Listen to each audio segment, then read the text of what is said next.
I'm John Batchelor. This is the John Batchelor Show. 150 years later, Abraham Lincoln led the United States during a period in which what we saw was Hades. It was right there. We were at the edge of Hades. It was the Civil War. And that period of time, Mr. Lincoln was elected in 1860, but he took the office in March of 1861. That period of time was a low point for the Republic, for the experiment. Some call it the Second Revolution. It is 150 years later. Gettysburg it begins, and the nation is torn apart. 150 years to measure Mr. Lincoln and how he would do here in the 21st century as a political actor and as a president. It's been done for us. Rich Lowry, I welcome him. His new book is Lincoln Unbound, How an Ambitious Railsplitter Saved the American Dream and How We Can Do It Again. Rich, a very good evening to you. Mr. Lowry is also the editor of National Review Online, but I call upon his irony right now because, Rich, I don't want to speak to the saint, Abraham Lincoln. I want to speak to the political office seeker. How often did he seek office and why? Good evening to you. Good evening. Thanks so much for having me, John.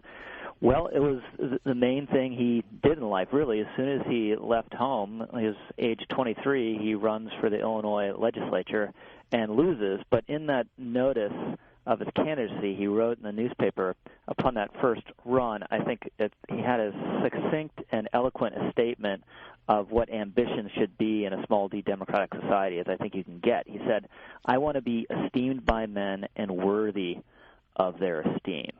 And that drove him his whole life. His second run for the legislature, he actually wins. He very quickly becomes the leader of the Whigs in the legislature there, and their nominee for Speaker of the House. They didn't actually hold a majority in the House, so he's just the minority leader in effect. And he has great verbal and literary ability, which the rest of the party relies on. He tries a couple times to get the party's nomination for Congress, finally gets it, has one term in Congress, and then he's out. And he thinks that could be the end of his political career because Whigs weren't elected statewide in Illinois. And there was this other politician who you might have heard of in Illinois named Stephen Douglas that Lincoln came up with, who he envied and compared himself with. And in this period, right after he got back from Congress with apparently no political prospects, he writes this heartrending note about how Douglas is this world-famous senator, this potential presidential candidate, is a great success in the race of life, and he himself, Abraham Lincoln, is a flat failure. So what we take from these anecdotes of Mr. Lincoln is that he was ambitious. He was eager for higher office. He was eager to be a success, a personal success. And you cite from a journalist observing at the time, the period, this is Hezekiah Niles, that he observes that what America has and what is observed by anyone traveling in America is the almost universal ambition to get forward. Translate that, Rich. What does that mean, to get forward? It means to make the most of yourself, and that's what Lincoln wanted to do. He realized from a very early age that he had an exceptional ability, and he didn't want to be limited by his time and place where he grew up, which was really a subsistence economy. His father was a farmer who didn't make much of himself. Lincoln had a very troubled relationship with his father for that reason. And, we call Lincoln the rail-splitting president. Rail-splitters in my subtitle. We associate him with axes and maws and all the rest of it. But the irony is he didn't want to split another rail his life if he could help it. And I think the emblematic Lincoln story is one he told in the White House about how he was a young man and he had a rowboat at the side of the Ohio River. Two gentlemen ride up in a carriage with their luggage. They want to meet a steamboat out in the middle of the river. They say, kid, will you row us out there? He does. When they're about to steam off, he says, wait a minute. You forgot to pay me. And to his shock, each of them throws a silver $50 on the bottom of his boat. And decades later in the White House, obviously made a huge impression on him. He said, I realized from that moment I had earned my first dollar, and I was a more optimistic and hopeful being from that time. I'm speaking with Rich Lowry, and this book is about Lincoln as he was and as he might be here in the 21st century, because Rich, as an editor of the National Review Online, puts into play the Republican Party history, the Lincolnian history, but at the same time interprets it. And from that story you just told, I go to another story. Mr. Lincoln was ambitious. He was not a leveler. Rich points to a photograph of Lincoln, 1846, right after his election to Congress. And in it, he's sitting in, I believe, a satin vest. And you compare that to a photograph of two men who lived in the same boarding house of Lincoln when he was first starting to run for office in the Illinois legislature. What do you conclude from those two pictures? What is the lesson there? Yeah, it's actually his cousins who lived in the same household as Lincoln, and they're pictured roughly around the same time, standing in front of basically a log house and shabby clothes, and they're clodhoppers, basically, to put it uncharitably, and that's what Lincoln didn't want to be. He wanted to be respectable. He wanted to enter professions where he could use his mind and his verbal skills, and one of these folks who was left back on the farm, his stepbrother, a guy named Johnston, would ask Lincoln occasionally for loans. He was still back in the subsistence economy that Lincoln had left behind when he had become a lawyer in Springfield and entered the bourgeois world.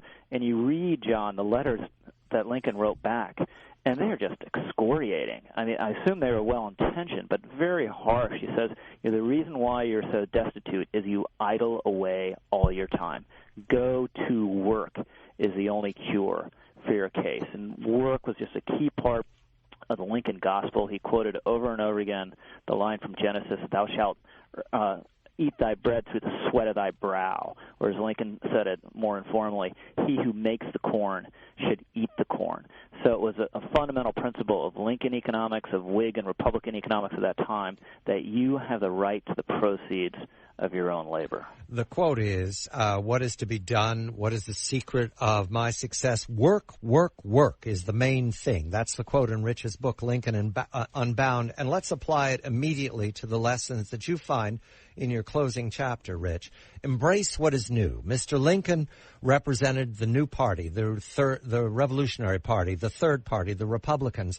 And one of the salient things I remember about the Republican platform, 1860, when they nominated Lincoln, and he wasn't their first choice, he wasn't their second choice, he was the fourth ballot, and he was probably well down fifth or sixth choice, was that they had on that a call for the Transcontinental Railroad, also dredging the ports and the harbors of the nation in order to increase commerce and to trade better, especially for the parts of the country that were cut off. So from the beginning, he was part of Embrace What Is New. How does that apply today, Rich? Well, you're absolutely right. He had no economic nostalgia whatsoever, and he supported these transportation projects, canals and railroads and the rest of it, because when they hit the hinterland, they utterly transformed them, and they made people who were cut off from the market instantly into market players. So the ultimate end was commercial dynamism. I think we have a number of legacy programs and legacy practices that are hampering the vitality of the country now. We have an entitlement system that is designed in bygone era, in the 1930s or the 1960s, but we're supposed to treat them as though they're tablets handed down from on high that can be never tampered with anymore.